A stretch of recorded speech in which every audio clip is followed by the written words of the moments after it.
Russian President Vladimir Putin's foreign affairs advisor said Thursday that the call between Putin and U.S. President Donald Trump was very frank and trusting and lasted nearly 2.5 hours. According to Associated Press, Yuri Ushakov said that Putin noted that the Russian armed forces are holding strategic initiative along the entire line of contact and accused Ukraine of striking civilian targets, including energy facilities in Russia, adding that Moscow has to respond to those strikes. Regarding the issue of possible supplies of the Tomahawk missiles to Ukraine, Putin emphasized that the Tomahawks will not change the situation on the battlefield but will inflict significant damage to the relations between our countries, let alone the prospects for a peaceful settlement, Ushakov said. During the call, Trump told Putin that he would take his arguments into account when he meets with Ukrainian President Volodymyr Zelenski on Friday. Ushakov noted that Putin highly assessed Melania Trump's efforts to help reunite Russian and Ukrainian families with their children. He said that preparations for Putin's meeting with Trump will start with a phone call between the top U.S. and Russian diplomats. He wouldn't say when the Budapest summit could be held. Ushakov said that it was Trump who offered to meet in Budapest and Putin accepted the proposal. Беседа была продолжительной и продлилась практически 2,5 часа. И понятно, что она носила весьма содержательный характер и при этом была предельно откровенной беседой и доверительной. Наш президент начал разговор с поздравления Дональда Трампа с успехом его работы по нормализации обстановки в секторе Газа.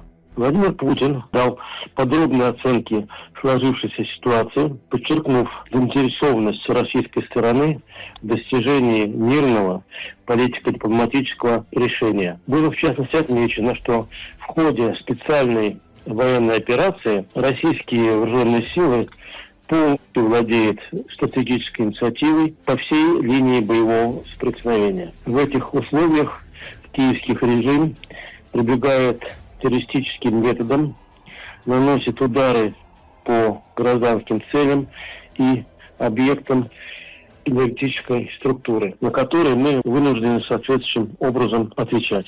Затрагивает и проблематика возможных поставок Украине дальнобойных крылатых ракет «Tomahawk». Владимир Путин повторил свой тезис о том, что «Tomahawk» не изменит ситуацию на поле боя, но ущерб отношениям между нашими странами это все нанесет существенный, не говоря уже о перспективах мирного регулирования.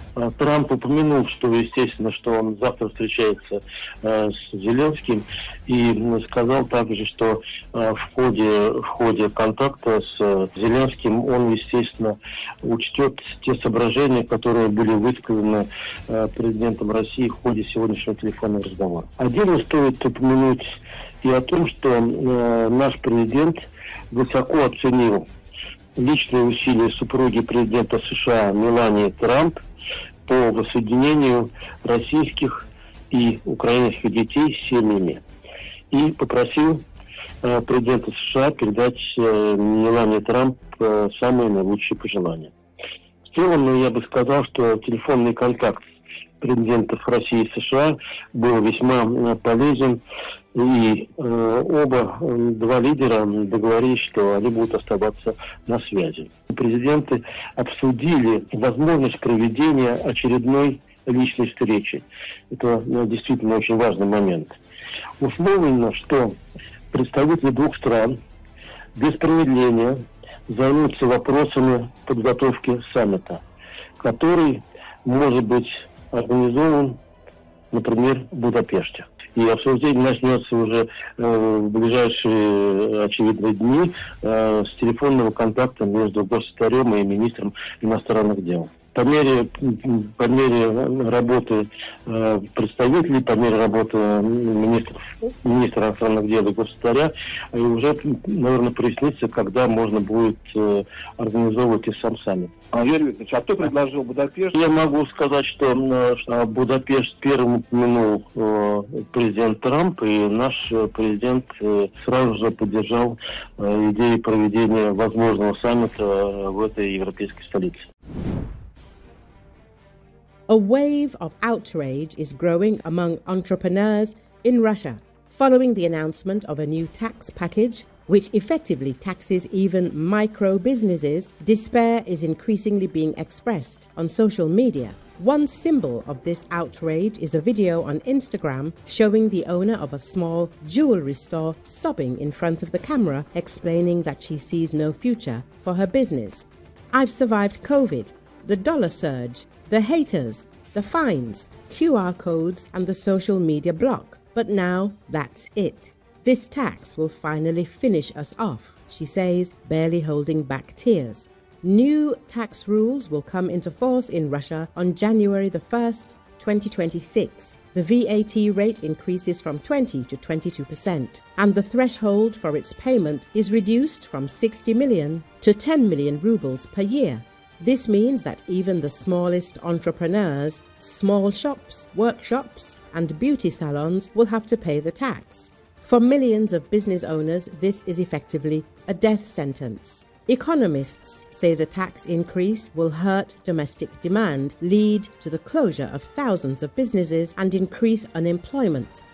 The reason for the sharp tax hike is simple. Russia is running out of funds for the war and to cover the budget deficit. According to the Russian economists, military spending will consume up to 40% of the budget by 2025, while oil and gas revenues are plummeting following the Ukrainian attacks on oil refineries and Western restrictions.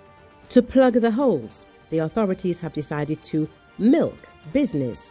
But as even pro-Kremlin experts note, this could lead to mass bankruptcies and social unrest. In her video, the entrepreneur explains that her Kamushki store has been in business for 13 years, but now she doesn't know if it can withstand another blow.